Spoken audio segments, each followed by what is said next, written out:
بڑی معذرت کے ساتھ کہ مقبول ترین سیاسی جماعت ہونے کے باوجود بھی عملاً وہ سڑکوں پہ احتجاج کرنے میں بالکل ناکام. صحیح. عمران صاحب، ایک دفعہ پھر سے بانی پی ٹی آئی کی صحت کا سوال پی ٹی آئی اٹھا رہی ہے، اور یہ پہلی بار آبویسلی نہیں ہے. اس سے پہلے بھی وہ یہ کہہ چکے ہیں کہ ان کی جان کو خطرہ ہے. پھر کہا یہ بھی گیا تھا، اس سے پہلے بھی یہ بات ہوئی تھی کہ ان کو شاید سلو پوائزن دیا جاتا ہے. اس کے بعد ہم نے دیکھا کہ ان کی پوری لسٹ آ گئی ہے کہ ان کو ناشتے میں کیا دیا جاتا ہے، کھانے میں کیا دیا جاتا ہے. پریسر آ گئی ہے پنجاب حکومت کی جانب سے. ابھی پھر ہم دیکھ رہے ہیں کئی پوڈ کاسٹ میں بانی پی ٹی آئی کی صحت کے حوالے سے پھر سوال اٹھایا جا رہا ہے کہ جی یہ مینٹین کیا جائے، پروف کیا جائے کہ وہ زندہ ہیں، صحیح سلامت ہیں.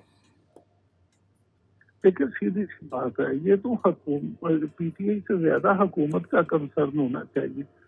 ایک سابق وزیر اعظم ہیں، سیاسی رہنما ہیں، ایک سیاسی جماعت کے سربراہ ہیں، بانی ہیں، تو ان کی صحت کے حوالے سے جو خدشات ہیں ان پہ میں سمجھتا ہوں کہ حکومت کی ساکھ کے لیے بھی ضروری ہے کہ جو خدشات ہیں ان کو دور کیا جائے. اور وہ ان کی صحت کے بارے میں پی ٹی آئی یا ان کی فیملی اگر کوئی ٹیسٹ کروانا چاہتی ہے تو وہ ٹیسٹ حکومت کروا کے ان کی جو رپورٹس ہیں وہ پبلک کرے تاکہ یہ جو معاملہ ہے سیدھی طرح سے حل ہو جائے. آپ اگر چیزوں کو اس طرح خفیہ رکھیں گے، چھپانے کی کوشش کریں گے تو اس پہ الزام جو ہے بہرحال وہ آپ پہ آئے گا. اور میں سمجھتا ہوں کہ کسی بھی قیدی کو جو سہولتیں ہیں حاصل وہ عمران خان صاحب کو بھی ہونی چاہیے، وہ بانی پی ٹی آئی کو بھی وہ سہولتیں ضرور ملنی چاہیے. اور دوسری بات یہ ہے کہ جب کروڑوں لوگ جو ہوں وہ آپ ان کے دل میں بھی بستے ہوں اور سیاسی جماعت کو لیڈ بھی کرتے ہوں تو پھر ان کے لیے حکومت کو چاہیے کہ وہ ان چیزوں کی سینسٹیوٹی کو سمجھتے ہوئے ان کے ٹیسٹ کرائے اور رپورٹس کو پبلک کرے. اچھا، اب اسی اسنا میں جہاں پہ انٹرنل رفٹ بھی ہیں، جن میں سلمان اکرم راجہ، مشعل یوسفزئی میں جو اختلافات ہیں وہ شدت اختیار کرتے چلے جا رہے ہیں، میرا پہلا سوال یہ کہ کیا اتنے انٹرنل کریکس اور رفٹس کے ساتھ اتنا بڑا کلیم کہ ہم ڈی چوک بنا دیں گے، ملک کی احتجاج کر دیں گے، پاسبل ہے؟ دوسرا، اسی اسنا میں دوبارہ سے کچھ جیل کے اندر سے خط و کتابت اور اہم پیغامات کا سلسلہ بھی جاری ہے عام لوگوں کو. کیا خبریں، کیا سنی رہے اس حوالے سے؟ دیکھیے، گزارش یہ ہے کہ میں نے پہلے بھی عرض کی فیصل بھائی کہ جب آپ کے اختلافات اس قدر زیادہ ہوں اور ہر بندہ اپنی ڈیری کی مسجد بنانے کے چکر میں ہو تو پھر کبھی کوئی موومنٹ نہیں بن سکتی. پی ٹی آئی کا المیہ یہ ہے، وہی اس کی پاور بھی ہے اور وہی اس کا المیہ یہ ہے کہ پی ٹی آئی میں عمران خان یعنی جو بانی پی ٹی آئی ان کے علاوہ کارکن کسی کو اپنا سربراہ لیڈر نہیں مانتا. اب جو بندہ بھی جن کو مثلا جیسے مشال صاحبہ نے جو بات کی دل میں معافی مانگی تھی سلمان اکرم راجہ سے، جس کے کہنے پہ مانگی تھی، اگر عمران خان صاحب مجھے فارغ کرنا چاہتے تو یہ آج تک فارغ کیوں نہیں کر سکے، مجھے کر دیں فارغ. یہ اس طرح کی گفتگو، پھر شاندانہ گلزار صاحبہ کی گفتگو، تو یہ ساری چیزیں جو ہیں یہ کئی سوالات کھڑے کرتی ہیں. اب المیہ یہ ہے کہ بانی کے فیصلے چلتے ہیں اور بانی تک کسی کی رسائی نہیں ہے، بانی جو ہے وہ اس طرح سے اویلیبل نہیں ہے. یہ ساری چیزیں ہیں جو یہ اگر آپ دیکھیں تو اس سے پی ٹی آئی کمزور ہو رہی ہے. پی ٹی آئی میں اس وقت بانی کے بعد کوئی ایسا ایک چہرہ بھی نظر نہیں آتا جو جماعت کو بطور ایک لیڈر کے، بطور ایک رہنما کے سنبھال سکے. شاہ محمود قریشی صاحب میں یہ قابلیت تھی یا چودھری پرویز علی صاحب میں یہ قابلیت تھی، لیکن وہ سارے آپ کے سامنے ہیں کہ اس وقت کیا پوزیشن ہے. باقی کے پی کی اگر ہم بات کریں تو وہاں پہ علی امین گنڈا پور صاحب کا اپنا گروپ ہے، سہیل افریدی صاحب کا اپنا گروپ ہے، اور اس گروپنگ میں اگر آپ یہ سمجھیں کہ پارٹی کے لیے یا ملک کے لیے تو خیر ہو سکتی ہے تو میں نہیں سمجھتا کہ ایسی پوزیشن میں کوئی خیر نکلے. جب سہیل افریدی صاحب نے وزیر اعلیٰ بننا تھا تو یہ سمجھا جا رہا تھا کہ جی ان کا تو بہت ہی عمران خان کی طرف یعنی بانی پی ٹی آئی کی طرف ان کا موقف ہے اور بہت کچھ چینج ہو جائے گا، کے پی کے ایک رفٹ میں آ جائے گا وفاق کے ساتھ، لیکن ایسا کچھ ہوا نہیں. کیا وجہ آپ کو لگتی ہے کہ اب اس طرح کا جوش و ولولہ نظر نہیں آتا؟ کیا لوگ بھی صرف بانی پی ٹی آئی کے نام پر ہی گھر سے نکلتے تھے اور اب وہ بھی نہیں نکلتے کیونکہ ان کو باقی کی جو لیڈرشپ ہے اس پر اعتماد نہیں ہے؟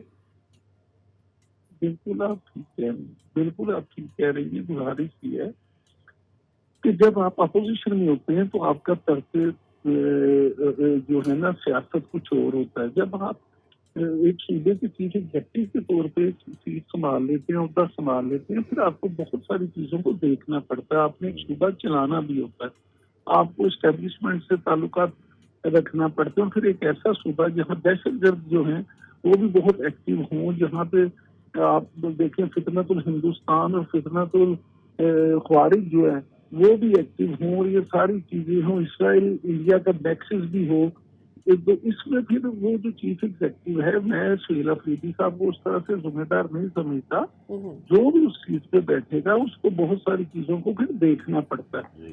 باہر بیٹھ کے باتیں کرنا بڑا آسان ہوتا ہے کہ یہ کر دیں یہ کر دیں، لیکن جب بندہ سیٹ پہ بیٹھتا ہے تو اس کو پتہ چلتا ہے کہ اس کے ہاتھ پاؤں کیسے بنے ہیں اور اس نے کس طرح سے کام چلانا۔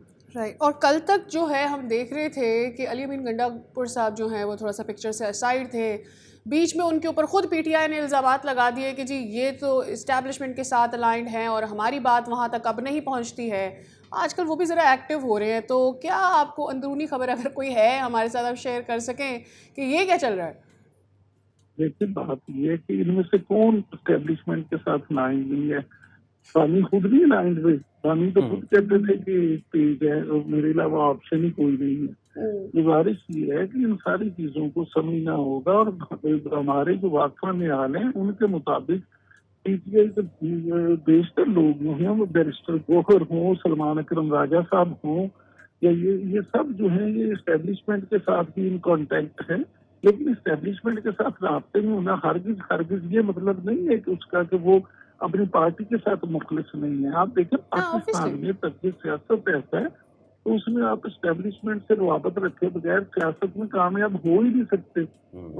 لیکن کیا اتنے انف ایفرٹ، اس وقت بانی پی ٹی آئی جیل میں موجود ہیں، ہم کسی باقی اور بھی کون سا لیڈر پاکستان میں جیلوں میں نہیں گیا، لیکن ورسز دیٹ آپ بانی پی ٹی آئی کو دیکھیں، کیا اتنا ایفرٹ پٹ کیا گیا ہے اتنی بڑی پارٹی کی طرف سے کہ بانی پی ٹی آئی کو وہ باہر نکال سکتے تھے؟ دیکھیں المیہ یہ ہے اس بڑی پارٹی کا کہ اس کی طرف سے وہ ایفرٹ ہی نہیں کی گئی۔ عمران خان کی رہائی کبھی بھی ان کی فرسٹ پریورٹی نہیں ہے۔ اگر یہ فرسٹ پریورٹی ہوتی تو اب تک عمران خان صاحب رہا ہو چکے ہوتے۔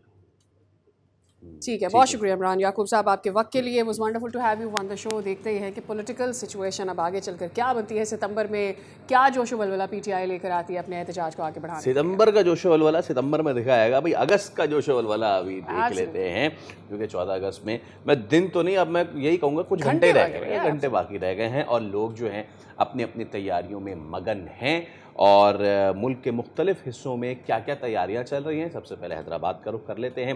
یہاں پہ جشن آزادی ہو اور بچوں کی تیاری نہ ہو، یہ تو ہو ہی نہیں سکتا۔ تو گلی محلوں کو کس طریقے سے پرچموں سے سجا رہے ہیں، اور that's an old way of doing the thing and that's what I like۔ خیر مزید تفصیل جانتے ہیں بیورو ہیڈ حیدرآباد کا۔ جی عرفان آگاہ کیجیے۔ جشن آزادی منانے کی تیاری ہے، اور دھوم دھام سے منانے کے لیے بچے اپنی گلیوں کو قومی پرچم سے سجا رہے ہیں اور خوشی کا اظہار کر رہے ہیں کہ 14 اگست کو جشن آزادی وہ بھرپور طریقے سے منائیں گے۔ یہاں جو بچے جھنڈیوں سے گلی سجا رہے ہیں ہم ان سے بات کرتے ہیں۔ پہلے کیا تیاری کر رہے ہو بیٹا جشن آزادی کی؟ کچھ نہیں، بس ہم جھنڈیاں لگا رہے ہیں۔ 14 اگست میں صرف 2 دن بچے ہوئے، ہم جھنڈیاں لگا رہے ہیں یہاں پہ۔ اور کیسے مناؤ گے؟ ایسے بہت اچھے سے منائیں گے، دھوم دھام سے منائیں گے۔ کیا کرو گے؟ جھنڈے لگائیں گے، جھنڈیاں لیلیاں نکالیں گے، گھومنے جائیں گے۔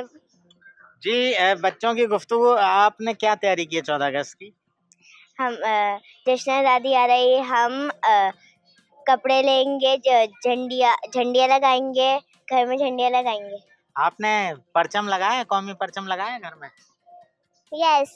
یہ وہ جذبہ ہے جو دل اور جان سے پاکستان کے لیے کام کر رہا ہے۔ جھنڈیاں لگا رہے ہیں، پرچم لگا رہے ہیں، خوشی کا اظہار کر رہے ہیں۔ 14 اگست پر دھوم دھام سے ریلی میں شریک ہوں گے اور پاکستان زندہ باد کے نعروں سے پورا شہر گونج رہا ہوگا۔